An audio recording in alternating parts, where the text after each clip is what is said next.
Hi Beb, this is Ivy. For today's video, ipapakita ko sa inyo ang latest step-by-step guide kung paano mag-apply ng Pag-ibig Multipurpose Loan online na hindi nagagamit ng Pag-ibig Loan Application Form at wala ng selfie requirement.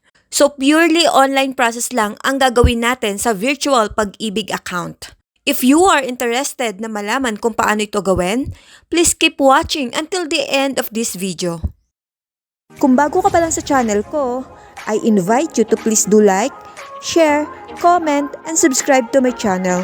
Don't forget to hit the notification bell para updated ka sa mga bago kong video gaya nito. Without any further ado, let's get started.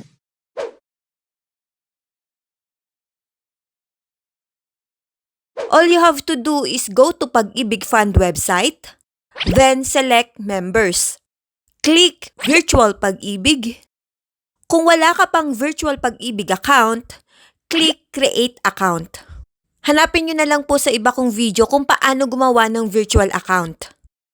Kung meron na po kayong account, click Login.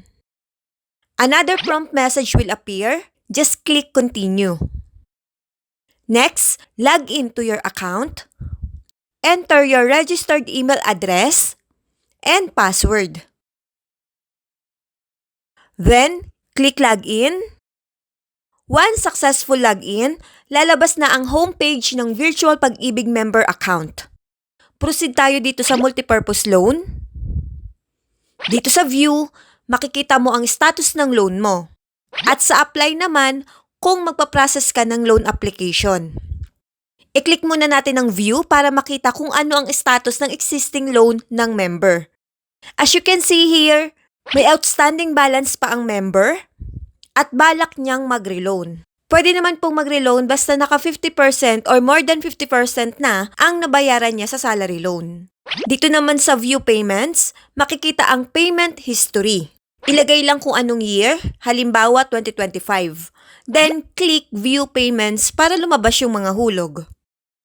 Next, para makapag-process ng Multipurpose Loan Application, click Apply. Beb, dito mo makikita ang loan history mo. Okay, click Apply Now. As you can see here, lalabas na ang loan details. Sa loan entitlement, makikita kung magkano ang maximum amount na pwede mong hiramin.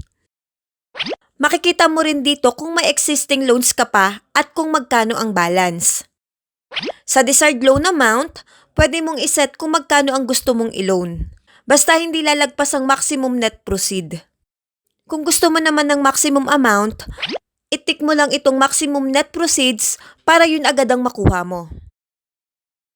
Next, sa net proceeds, dito mo po makikita ang final loan amount. Take note lang, Beb, kung may previous loan ka na hindi pa fully paid, automatic pong ikakaltas yun. At ang matitirang amount ang lalabas bilang net proceeds. Next, piliin mo lang kung ano yung loan purpose. Then, click loan term.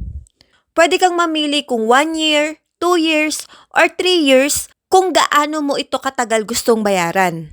Next, piliin ang Loyalty Card Plus account kung saan ipapasok ang loan proceeds. Then, i-tick ang box para sa application agreement and click Submit. May lalabas na confirmation message. Your one-time PIN o OTP will be sent to your registered mobile number sa Pag-ibig. Click OK. After a few seconds, makakatanggap ka po ng text message from Pag-ibig Fund na may OTP. I-copy lang po yung 4-digit code at i-encode po dito. Then, click Proceed. There you go, Beb! Successfully submitted na ang iyong multipurpose loan application na hindi gumagamit ng loan form at walang payslip requirement. Now, as you can see here, ang status ay pending for employer certification. Meaning, kailangan mo nang i-certify ni employer ang loan application mo bago ito ma-approve ng Pag-ibig Fund. Kung voluntary member naman po kayo, automatic na pong madadirect sa Pag-ibig Fund for approval. So once na nakapag-apply ka na online, para sa mga employed, kailangan nyo pong abisuhan agad ang employer mo para ma-certify nila ang application dahil kapag hindi ito na-certify within certain days, mare-reject po yung application online mo. May marireceive ka rin pong text message from Pag-ibig Fund confirming your loan submission gaya nito. Beb, sa next video ko na lang po ipapakita sa inyo or sa part 2 kung paano mag-certify ng loan ng employer gamit ang virtual Pag-ibig Employers account. Para makita yung full loan details, i-click mo lang ang naka-hyperlink na view at lalabas na ang buong loan application information.